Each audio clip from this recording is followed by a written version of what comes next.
5. Mr. Hanson laughed. I turned and saw that he had his phone raised. Did he just snap my picture? That was sweet, he said. He tucked the phone into his jeans pocket. You were the first one to actually jump, Shep. You almost fell off the bus. He laughed again, and so did a lot of the kids. I didn't think it was that funny. Hanson lifted the dummy out of the driver's seat. He waved to a white-haired woman in a blue uniform who was seated near the back of the bus. She came striding forward. I guess she was the real driver.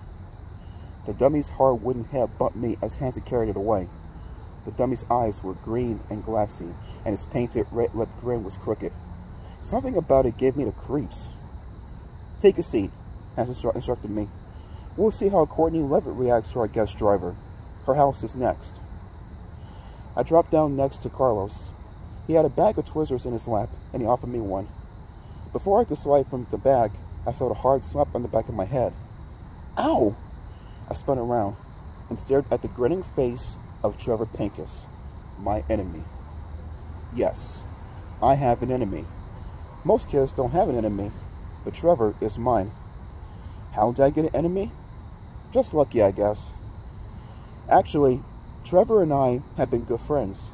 We hung out together, and we spent a lot of hours playing Xbox games at his house.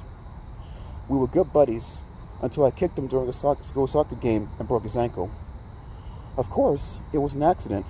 I slipped on the grass and my feet slid out from under me. I heard the horrible crack from Trevor's ankle before I hit the ground. He just stood there, wide-eyed, his mouth hanging open until the pain made him scream and he fell to his knees.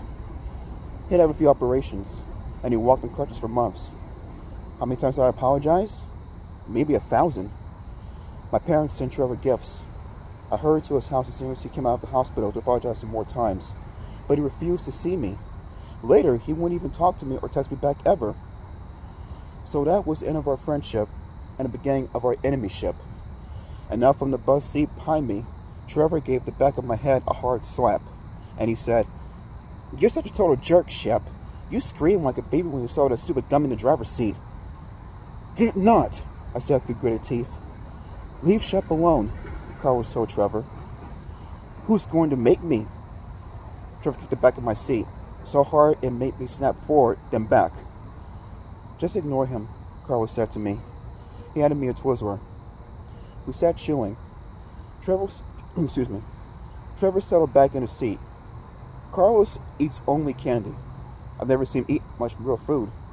He is big and tall and strong, so I guess it agrees with him. Carlos is a good friend to have. For one thing, his parents work at the Springdale Riding Academy, so some weekends, Carlos and I get to feed the horses and hang out with them. The bus slowed down and edged the curb in front of Courtney Levitt's house. I've been to Courtney's house before. Her family has a swimming pool in the back, and one summer, Courtney invited me to one of her pool parties. The driver opened the bus door. Then, she climbed up and scurried to the back. Hanson quickly lowered the dummy into the driver's seat. He raised the dummy's hands to the steering wheel. "Horrible Hanson strikes again," Carlos murmured. He offered me another Twizzler. "He gets such a charge out of scaring us." "He's a menace," I whispered. "He wants us to live in a horror movie." Carlos nodded. "I'll bet he's been saving his best ghost stories for the campfire tonight." That sent a chill to my back of my neck.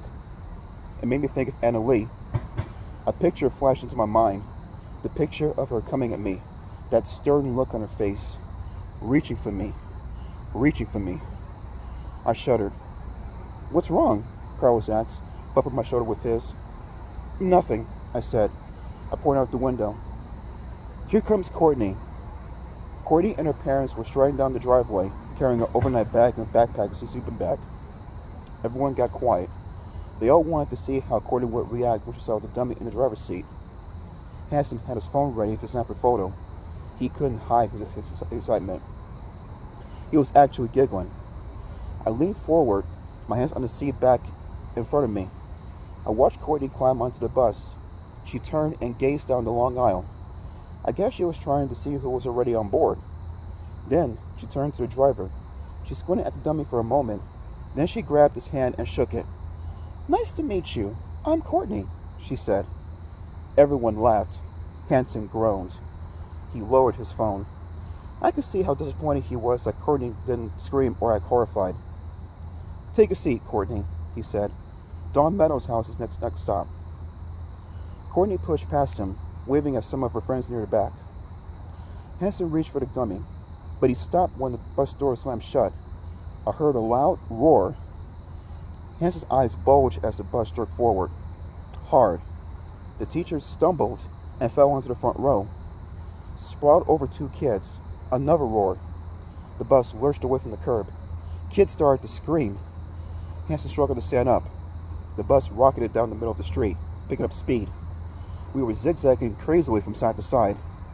The tires squealing, engine thundering. We were roaring away, and the dummy was driving.